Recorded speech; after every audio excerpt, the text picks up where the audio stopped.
Chapter 4. The train's brakes screech and its speed jerks to a crawl. Carmelo is thrown on top of Tootsie and Gumbo on top of him, smothering Carmelo and crushing Tootsie.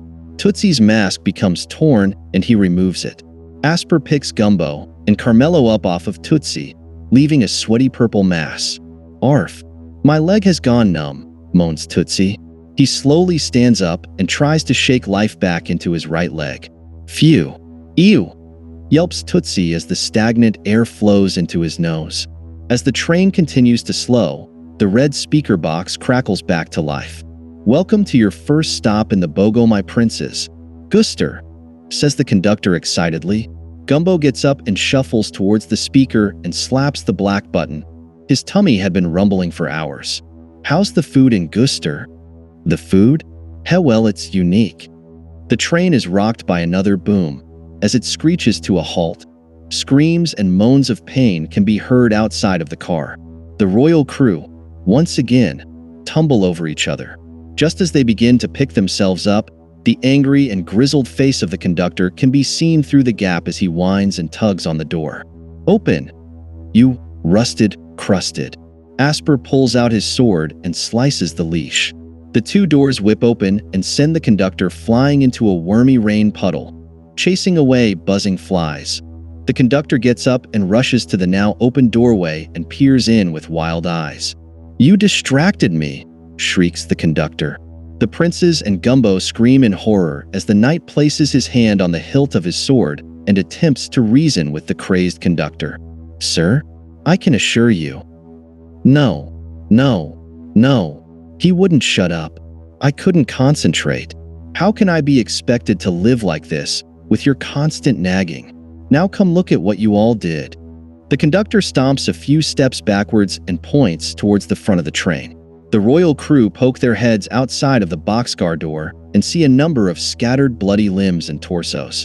"Here's the thing, you peppermint pussies. These burgers laying on the ground all cut up and crushed are also the crew meant to unload the Guster shipments," screams the conductor while the crew just stare in disbelief at the situation.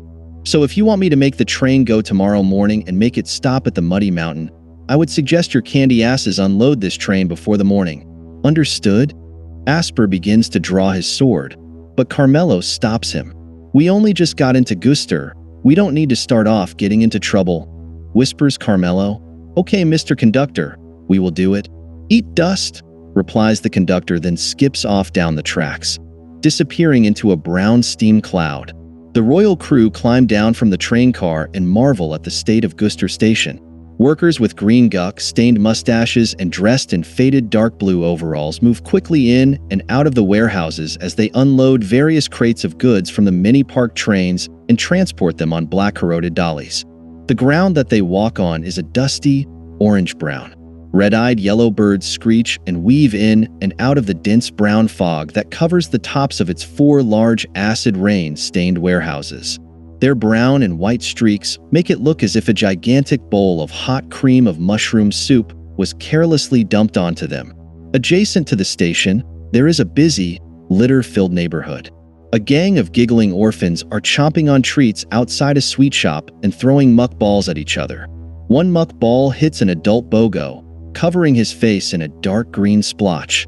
The children laugh and scatter as the pot-bellied man roars and blindly chases after them, nearly tripping over a dog gnawing on a bloody, detached arm.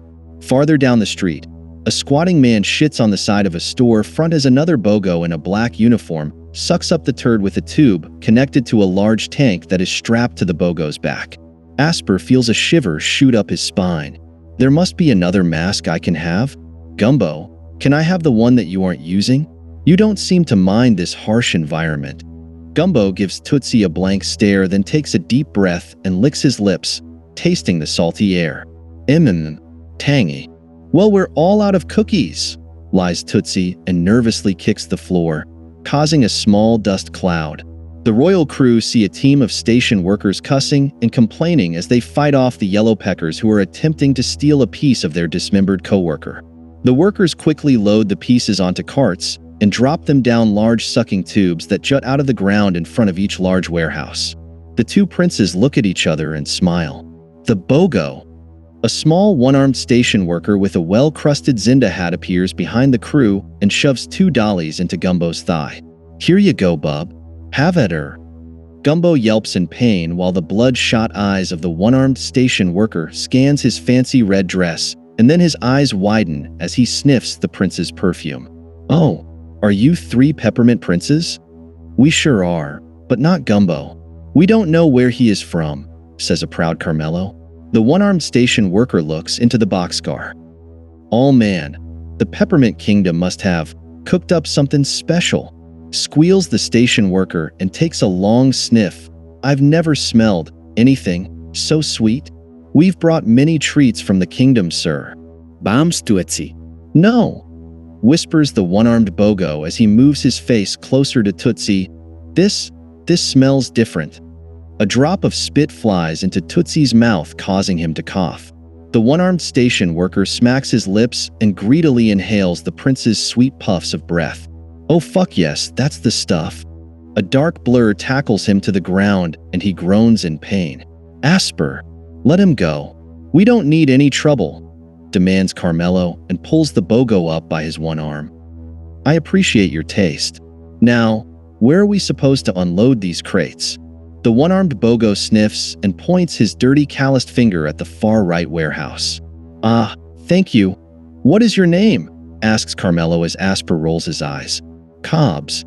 Come on, get back to work," yells a similar-looking station worker with 2 arms.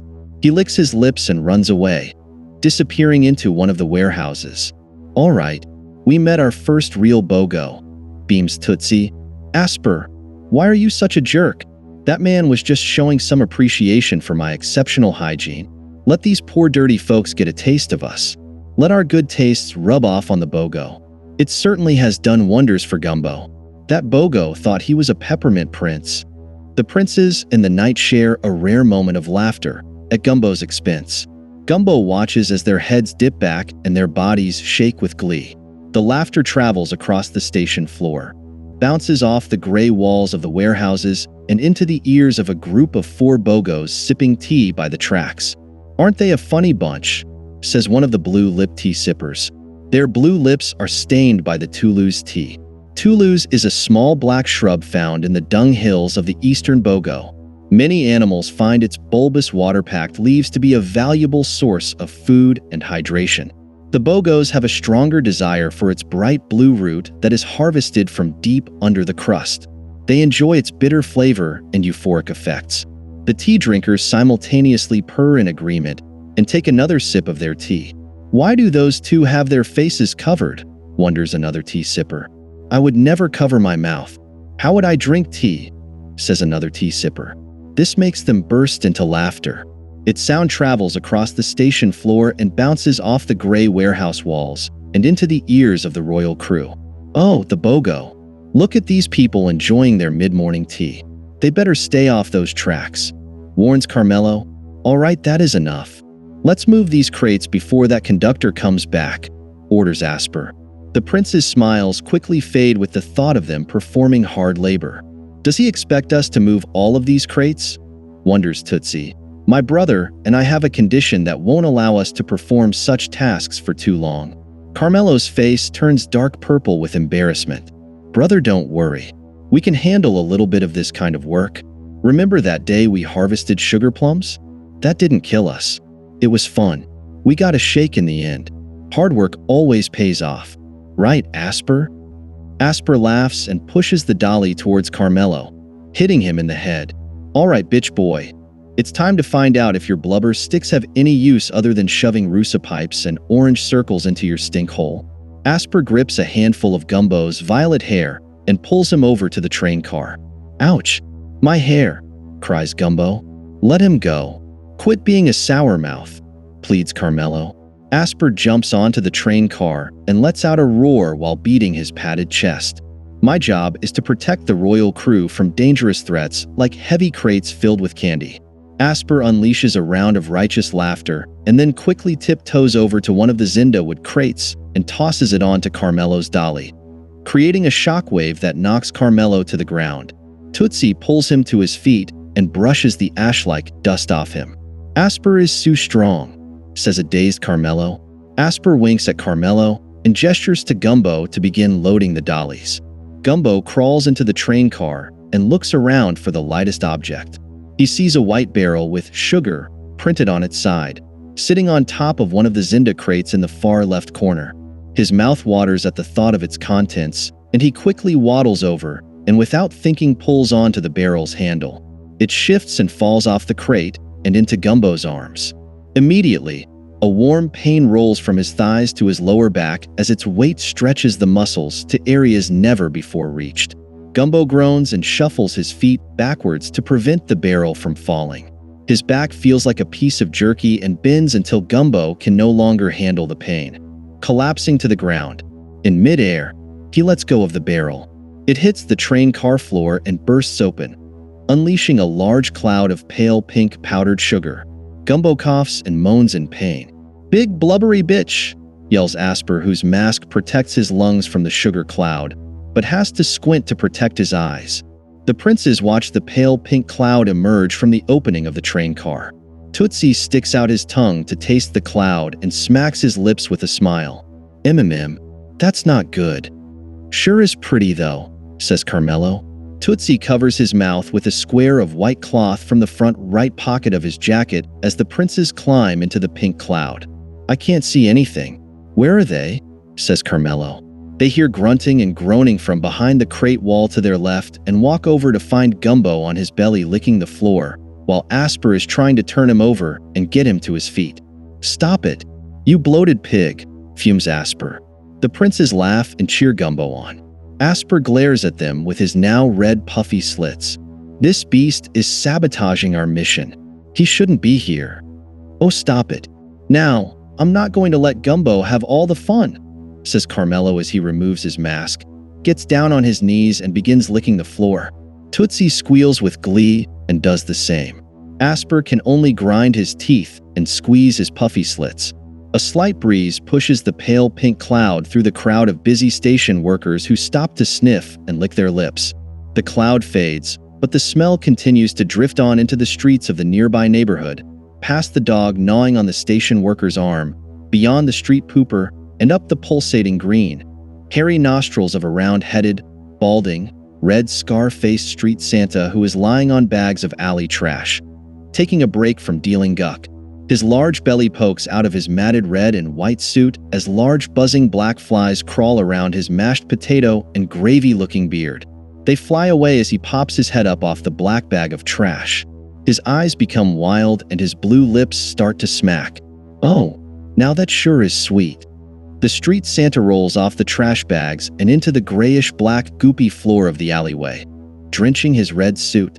He does a backwards somersault into the busy street and crashes into a mother and her daughter, sending them to the ground. Other bogos walk over them. The daughter yells to the street Santa, who is wildly sniffing the air for the trail of the sweet smell. "Papa, there you are. We looked for you near the goo cream stand and you weren't there. I stole some for you." She hands him a white bowl full of glistening green goo, but he is too distracted by the new smell to even notice her offering. She pouts and throws the bowl at him. It misses and hits the window of a tattoo parlor, leaving a green splotch. "Clurf, listen to your daughter. Stop sniffing," yells his frustrated wife. "I can't. Not now." The street Santa looks at them with his bloodshot eyes and then takes off in a sprint towards Gooster Station. "Get out of here," yells Asper as he swats his hands at a pack of peckers who have invaded the train car and are desperate to join in on the sugar feast. They squawk and dodge his large hairy hands, then swoop in to fill their beaks with a gulp of sugar. "These creatures are no different than you all. They don't have tongues," states Tootsie with a pink sugar-covered face. "You, get it away. Now," shrieks a fearful Carmelo, burying his face in his hands and licking the sugary floor between the gaps of his soft fingers. Asper's face turns purple as his insides seethe with rage. He leaps into the air and grabs a pecker by the neck. It screeches and squirms in defiance. Asper smiles and rips it in half, spraying blood everywhere. The other peckers sense danger and flee from the train car. The princes and Gumbo simultaneously realize what has happened and immediately lose their appetite and begin gagging. "Get out!" yells Asper. The princes and Gumbo run out of the train car gagging and coughing, while Asper angrily throws the two bloody halves of the pecker at them. It whizzes past their heads and lands with a thud a few feet from the train car. Their sounds of sickness bounce around and fill the air. The very intoxicated tea drinkers can't help but mock them, laughing and bending their knees. A red blur zooms past them. Yummy, yummy, yummy, mumbles the drooling street Santa. Tootsie sees the Santa Claus out of the corner of his eye, and his feeling of sickness vanishes.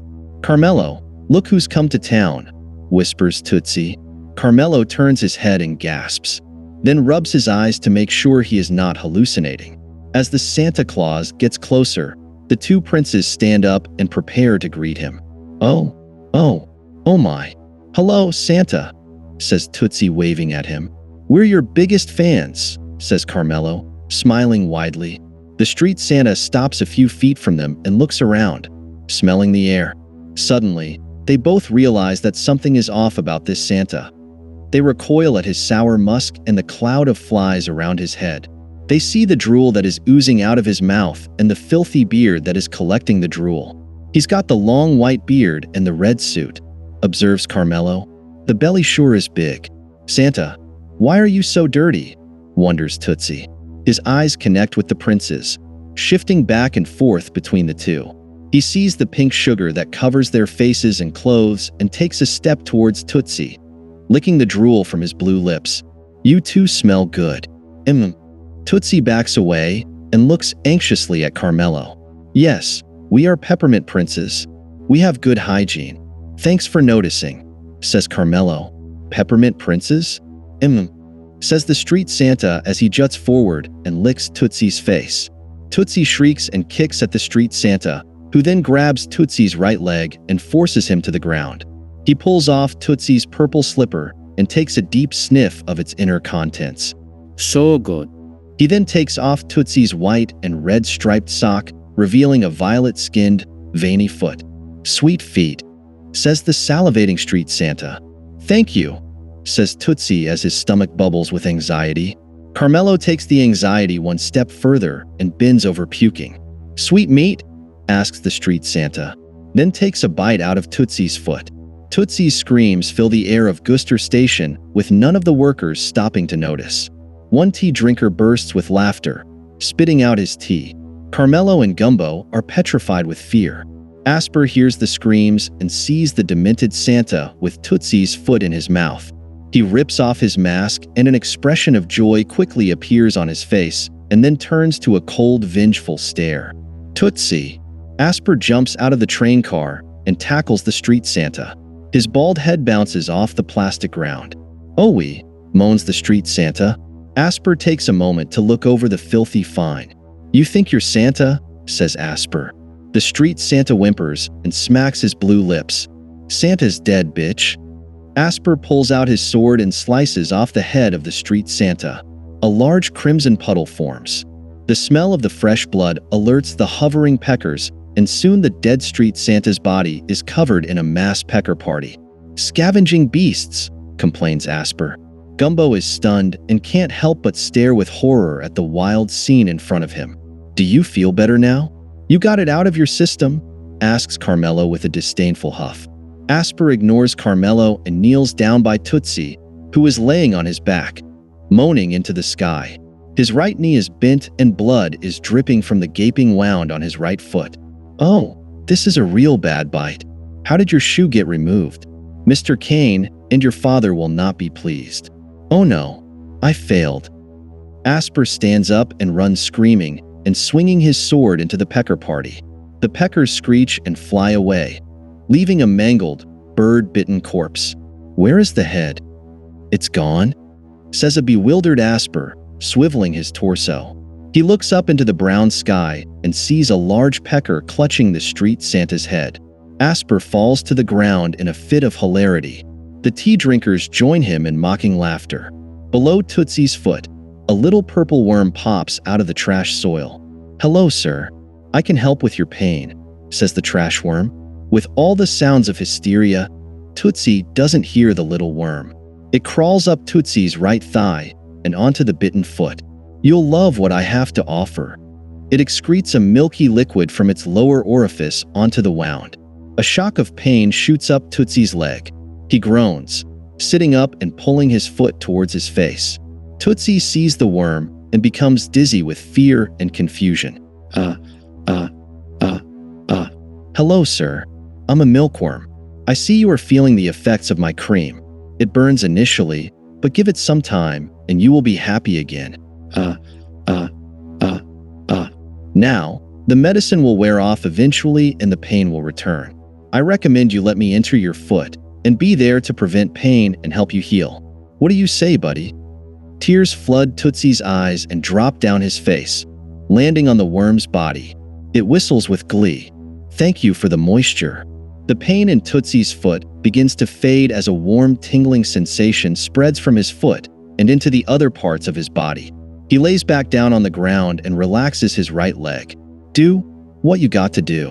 Tootsie, who are you talking to? Wonders Carmelo. A worm medicine for my foot. It feels so good. Thank you, Mr. Worm.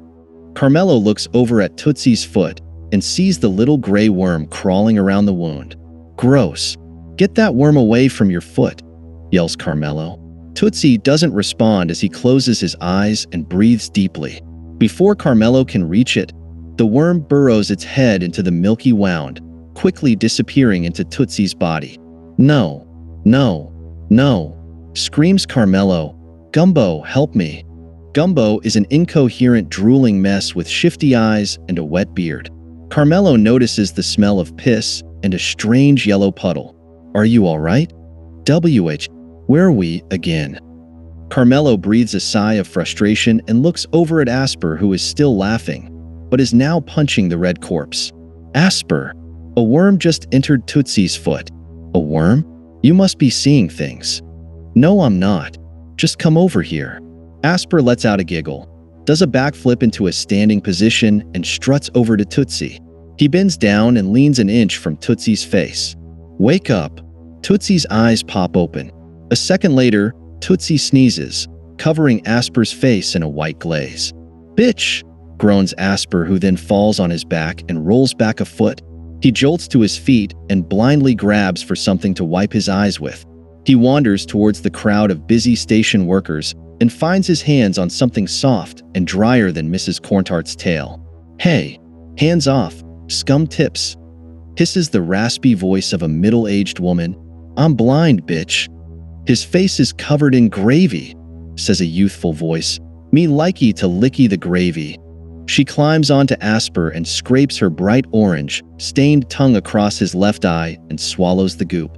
Asper opens his eye and sees the ratty bleached hair of a young bogo. It's milk but sweeter, says the smacking blue lips of the young bogo. Asper twists his hips and throws the squatty lump on top of the headless puffy corpse, causing blood to spray out of its neck. My child, yells the raspy-voiced bogo and runs to help her up. The mother recognizes the corpse to be her now diseased husband and kicks it, causing more blood to splurt out. Deadbeat. It's a juice box, exclaims the daughter, who begins jumping on the dead street Santa's belly. The blood sprays further into the crowd of station workers, who squeal with glee and hold their upturned Zinda hats to the sky to collect the bounty. Don't let them get all our inheritance, moans the mother, who dashes to the splurting corpse hole and gathers its liquid with her goo bucket. Papa, responds the daughter, now recognizing the large Santa body for what it is. Where is his head? Shut up and get another bucket. His head is probably where it usually is, in the gutter. About time he did something to put some milk and burgers on the table. The mother and daughter scan their surroundings for a fresh vessel when they notice the beaming violet skin of the peppermint princes and their gaudy garb. Oh mama, aren't they cute? Says the daughter while licking her lips. The mother's eyes grow big as she sniffs the air and saliva leaks from her mouth. You smell that? Those boys aren't from here. How'd you guess that? Says Asper, laughing dismissively and rubbing the milk out his other eye. Their puny arms and legs? Their cotton candy-like hair? What a Humpty Dumpty bitch. With a vengeful hiss, the daughter lunges and crouches behind the disoriented knight as the mother gives a knowing wink and pushes Asper, sending him to the ground and sliding towards Santa's corpse. His face stops inches from the gaping neck hole. "You're a Humpty Dumpty," cackles the daughter while jumping on her papa's corpse one last time, blasting the knight's face with its diseased juice and launching herself into her mother's arms. She screams as they both fall to the ground. "Asper is such a people pleaser," says Tootsie, who is now sitting up fully awake and staring curiously at the wild scene in front of him. Across the Guster station, a soiled and hungry waif is sniffing for a bite to eat and notices a large pile of random shoes in the dark, moldy nook between warehouses 3 and 4. The waif rubs his hands together in excitement and begins picking through the pile. He finds a pair of beige-colored shoes with BB stitched on its left side. "Oh, bad Brad hikers," says the young waif, who smells the shoe to get a whiff of the musky hide. "Very delicious." A pale gray hand emerges from the pile and latches onto the waif's crusty, hole-ridden shoe. He lets out a terrifying shriek that fills the air and causes Asper and the royal crew to turn and look. A man with a red bulbous nose and the typical Bogo facial scars pokes his head out of the shoe pile. "I'm the shoe man here. King Shoe. You little bastard. You know what that means," grumbles the shoe man. Yes," cries the dirty child. "Into the pile. You stupid crumb," demands the shoe man as he forcefully removes the waif's right shoe and grabs for the other one. "Heels, boots, and sneakers, all sizes and features," sings the shoe man, licking his lips frantically. The fearful child relents and tosses his remaining shoe onto the pile, then bursts into tears and quickly disappears behind the group of approaching vengeful station workers. "Hey shoe fuck, we told you to scram. Time to meet the dragon," yells an angry rat-faced station worker who whips out a scabby penis and begins pissing on the shoe man in the pile of shoes. "No," cries the horrified shoe man. "You're degrading their value. You're lying. You know very well that piss gives them a unique visual flavor," responds another large, snarling station worker as he pulls out an orange veiny spoon-shaped penis. "Slippery-fingered, sneaky, thieving, sludge ass," mumbles the station worker as he pushes out a sputtering rust-colored spray onto the mountain of soles and laces. As the shoe man hisses and whistles, struggling to lick his babies clean of piss, another disturbance to daily station life begins to grow. "Whoa, say. Everybody just shut the fuck up," yells the large spoon penis station worker. He clenches his urethra tight with a grunt and a whimper. There is a moment of silence, then vibrations of a super pack of barking and biting husses bounces across Guster Station. "Everyone, secure the shipments and find shelter. It's happening again. Shoe fuck, this is your fault. The stench of your ASS and goddamned shoes attract these mangy beasts." "I hope you're wrong," whimpers the shoe man, hiding himself deep in his mountain of shoes. Asper gulps and stands to his feet as he watches a crowd of furry, four-legged creatures swarm Guster Station. He then picks up his sword and prepares for battle. Bitter critters. The curly-haired beasts spread out and attack the frantically fleeing station workers, who drop to the ground and are then ripped apart, limb by limb, by the beast's razor-sharp teeth and strong jaws. Some of the husses use their corkscrew-shaped bone penises to burrow into the garbage crust, giving them leverage, while other pairs of husses tip over crates and devour their goods. "Go ahead. Take 'em all," screams the shoe man as an offering of peace. He is attacked and mangled like the others. Asper sprints back to the royal crew, where Carmelo and Gumbo are attempting to lift Tootsie onto their shoulders with limited assistance from the mother and her daughter. Asper pushes them aside to help lift up Tootsie. "We need to find the conductor and get out of here," demands Asper. "Y'all cuties can come with us till this blows over," shouts the mother over the frenzied screams, barks, and cries. "The conductor has left us for dead, it seems," cries Carmelo. "These kind people are our only safe option." Asper grumbles and sighs, while Tootsie giggles to himself. "Good doggy," exclaims Gumbo, who is rubbing the belly of one of the bearded husses as it rolls in the dirt. Carmelo and Asper scream at the sight of the beast's large, twisted bone penis flapping around. Asper takes out his sword and splits the bone penis in half. It falls silently into the plastic dust. The yelps and runs away. "All right, "Follow me," commands the mother as she and the daughter hoist up the street Santa corpse, leaving behind a large bloody stain. Asper grabs Gumbo by the arm and pulls him in close. "Listen bit, Gumbo. I need you to carry Tootsie. I need to stay vigilant and ready to strike.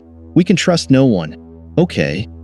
Gumbo, with a face peppered in a sticky gray hussa bone goo, relents. He has grown fond of the princes who treat him with childlike respect, a respect he has always felt he was missing. He scoops up the giggling little Tootsie and cradles him in his arms. "Good doggy," says Gumbo. "Gumbo," excitedly whispers Tootsie. "Want to hear a secret?" Gumbo looks down at the beaming prince. "I wish you were Santa. You're so big and shiny." Gumbo gasps in shock at the sweetness of the comment as his heart fills with warmth.